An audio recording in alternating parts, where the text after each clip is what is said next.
नराधम अक्षय शिंदेचं encounter झालं त्या ठिकाणी झी24 तासची टीम आज पोहोचली। मुंब्रा बायपास इथं काल अक्षय शिंदेचं एन्काउंटर झालं। पोलिसांची बंदूक हिसकावून अक्षय शिंदेनं गोळीबार केला आणि त्यानंतर पोलिसांनी स्वसंरक्षणार्थ त्याच्यावर गोळ्या झाडल्या। पोलिसांच्या एन्काउंटरमध्ये अक्षयचा मृत्यू झाला आणि ज्या ठिकाणी अक्षय शिंदेचं हे एन्काउंटर झालं त्या ठिकाणी झी24 तासची टीम पोहोचली। तर मुंब्रा बायपासवर अक्षयचं एन्काउंटर झालेलं।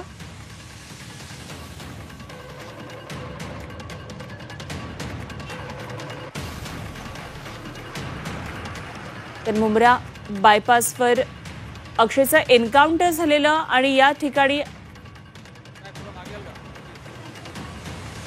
झी24 तासची टीम पोहोचली आणि पंचनामा केलेल्या पोलिसांबरोबर बातचीत केली आमच्या प्रतिनिधी मनश्री पाठक यांनी।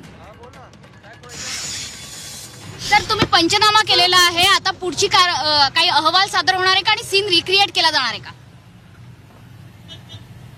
आता वरिष्ठांच्या आदेशाने जशा तपासाच्या पद्धती ठरलेल्या आहेत त्या पद्धतीने तपास होणार आहे। आता सीपी स्वतः प्रेस कॉन्फरन्स घेणार अशी माहिती दिली जाते। पत्रकारांना तुम्ही संबोधित करणार आहात का किंवा आणखी काही माहिती देणार आहे का आणि काही आय विटनेसचे पण जबाब घेणार आहात का?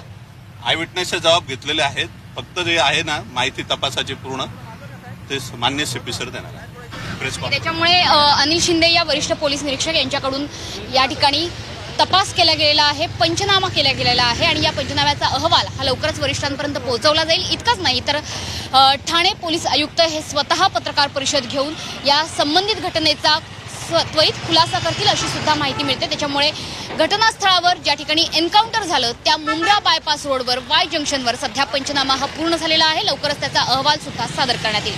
Cameraman Vidyadhar Manashri Pathak, Zee media, Mumbra. ज्या ठिकाणी अक्षय शिंदेचं एन्काउंटर झालं त्या ठिकाणी आज झी24 तासची टीम आमची पोहोचली आणि घटनास्थळावरून काय नेमकी तिथे परिस्थिती ती आढावा घेतला आमच्या प्रतिनिधी मनश्री पाठक यांनी। गल्लापूर बाल लैंगिक अत्याचार प्रकरणातला आरोपी अक्षय शिंदे याच्या ज्या ठिकाणी एन्काउंटर झालं तेच हे ठिकाण आहे, मुंब्रा बायपास रोड आहे, वाय जंक्शन आहे आणि याच ठिकाणी अक्षय शिंदेचं एन्काउंटर झालेलं आहे। अक्षय शिंदेने काही गोळ्या या पोलीस कर्मचाऱ्यांच्या दिशेने झाडल्या आणि त्यानंतर प्रत्युत्तरादाखल स्वसंरक्षणासाठी आता पोलिसांनी सुद्धा त्याच्यावरती गोळीबार केला अशी माहिती पोलीस सूत्रांकडून मिळते। सध्या स्थानिक पोलीस स्टेशनचे अधिकारी हे या ठिकाणी पाहणी करण्यासाठी आलेले आहेत। थोड्याच वेळात फॉरेन्सिक डिपार्टमेंटची टीम ही सुद्धा या ठिकाणी येणार आहे आणि त्यांच्याकडून या घटनास्थळाची पाहणी केलेली जाणार आहे। इथला जो संपूर्ण रस्ता आपण बघितला तर अवजड वाहनांची ये जा या रस्त्यावरनं असते, तसा बघायला गेला तर सुनसान असा हा संपूर्ण परिसर, कारण जवळपास संध्याकाळी 6:15 ते 6:30च्या दरम्यानची ही घटना आहे।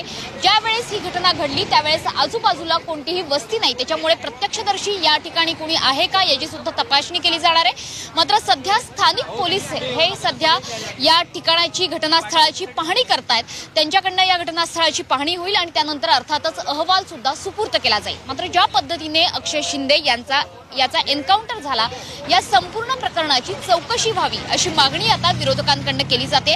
हा खरोखर एन्काउंटर होता का, पोलिसांनी स्वरक्षणासाठीच गोळ्या झाडल्या गेल्या का असा प्रश्न सुद्धा आता उपस्थित केला जातोय। मात्र हा प्रश्न उपस्थित करण्यामागचं कारण ते म्हणजे अक्षय शिंदेला ज्या पद्धतीने गोळ्या लागलेल्या आहेत त्या पद्धतीमुळे आता पोलिसांच्या भूमिकेवर सुद्धा संशय व्यक्त केला जातोय। या संपूर्ण घटनेमध्ये 3 पोलीस अधिकारी कर्मचारी हे जखमी झाले, त्यांच्यावर सध्या रुग्णालयामध्ये उपचार सुद्धा सुरू आहेत। मात्र सध्याची ही घटनास्थळावरची दृश्य आपण बघतो आहोत की घटनास्थळावर स्थानिक पोलीस स्टेशनचे अधिकारी कर्मचारी हे पोहोचलेले आहेत, त्यांच्याकडनं पाहणी केली जाते। इतकंच नाही तर या संपूर्ण परिसराचं एक व्हिडिओ शूटिंग सुद्धा त्यांच्याकडून केलं जात आहे। हा संपूर्ण रस्ता बघितला तर मुंब्रा बायपास रोड आहे जो मुंब्रा, ठाणे आणि पुढे बदलापूर यांना जोडतो।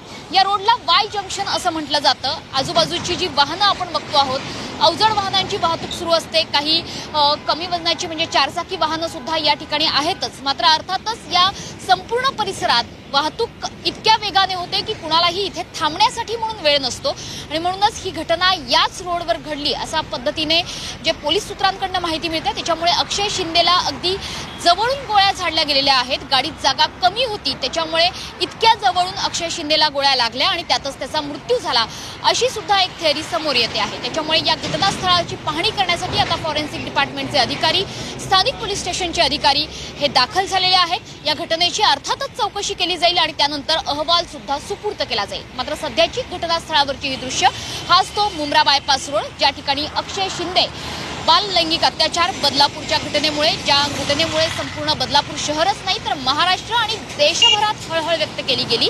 देशभरात संतापाची लाट उसळली। बदलापूर स्टेशनवर हजारोंचा जमाव एकत्र आला।